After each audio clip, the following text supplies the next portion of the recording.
Hi friends, this is a small interesting project. So you can see some of the dumb people they express their words in science language. So our thought is to make a device which can translate the science into a voice. So we can write how are you, what are you doing, what is going on. So before that, this is a small introduction about the letters.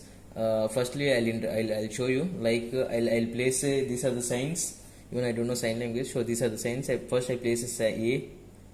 You can see it's saying A.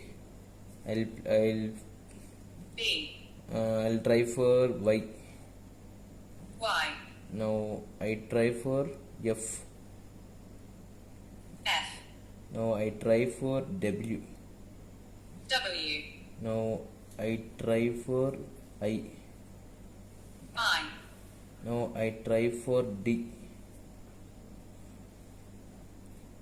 D. You can see that you can say anything in voice format using sign language. Thank you for using.